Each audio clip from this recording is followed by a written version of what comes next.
Parole de Dieu quotidienne. La phrase « Le Fils de l'homme est maître du sabbat » veut dire que toute chose provenant de Dieu est immatérielle. Et bien que Dieu puisse subvenir à tous tes besoins matériels, une fois que ceux-ci ont été comblés, la satisfaction que tu en tires peut-elle remplacer ta poursuite de la vérité ? C'est clairement impossible. Le tempérament de Dieu et ce qu'il a et est, ce sur quoi nous avons échangé, sont tous deux la vérité. Cela ne peut être mesuré en termes de lourds tributs d'objets matériels. Et sa valeur ne peut être quantifiée par l'argent, car il ne s'agit pas d'un objet matériel. Et cela comble les besoins du cœur de chacun. Pour chaque personne, la valeur de ces vérités intangibles devrait être plus grande que celle de n'importe quelle chose matérielle que tu penses être agréable. N'est-ce pas ?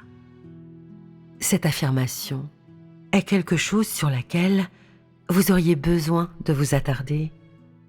Le point clé de ce que j'ai dit est que ce que Dieu a et toute chose provenant de lui constitue l'aspect le plus important pour chacun et que cela ne peut être remplacé par un objet matériel. Je te donne un exemple. Quand tu as faim, tu as besoin de nourriture.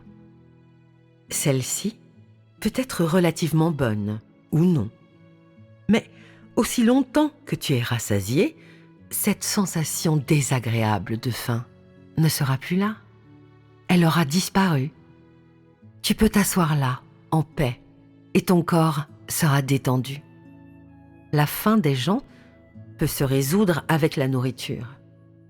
Mais quand tu suis Dieu et que tu sens que tu ne le comprends pas, comment peux-tu combler le vide de ton cœur ? Peux-tu le faire avec de la nourriture ?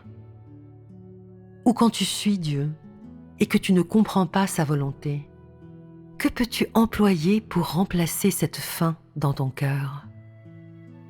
Au cours de ton expérience de salut par Dieu, de ta tentative de changer ton tempérament, si tu ne comprends pas sa volonté, ou quelle est la vérité, si tu ne comprends pas le tempérament de Dieu, ne te sens-tu pas mal à l'aise ?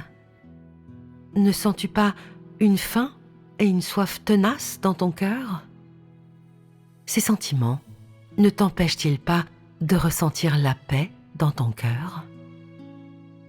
Donc, comment peux-tu compenser cette faim dans ton cœur ? Y a-t-il un moyen de le résoudre ? Certaines personnes vont faire des courses. D'autres cherchent des amis à qui se confier. Quelques-uns dorment tous leurs sous. Et d'autres encore lisent davantage les paroles de Dieu, ou ils travaillent plus dur et font plus d'efforts pour remplir leurs devoirs. Est-ce que ces choses peuvent résoudre tes difficultés concrètes ? Vous comprenez tous pleinement ce genre de pratique. Lorsque tu te sens impuissant, que tu ressens un puissant désir d'être illuminé par Dieu, afin de connaître la réalité de la vérité et sa volonté, de quoi as-tu le plus besoin ? Ce dont tu as besoin, ce n'est pas d'un bon repas et de quelques mots gentils. Plus que cela, ce n'est pas du réconfort et de la satisfaction passager de la chair. Ce dont tu as besoin, c'est que Dieu te dise directement et clairement ce que tu devrais faire et comment tu devrais le faire. Qu'il te dise clairement ce qu'est la vérité. Après avoir compris cela, même un tout petit peu, ne te sens-tu pas plus satisfait dans ton cœur que si tu avais mangé un bon repas ? Quand ton cœur est satisfait, ton cœur et toute ta personne n'acquièrent-ils pas ainsi une paix véritable ? Par cette analogie et cette analyse, Comprenez-vous maintenant pourquoi je voulais partager avec vous cette phrase « Le Fils de l'homme est maître du sabbat ». Sa signification est que ce qui vient de Dieu, ce qu'il a et est, et son tout, sont plus grands que n'importe quelle autre chose, y compris la chose ou la personne qu'une fois tu as cru chérir le plus.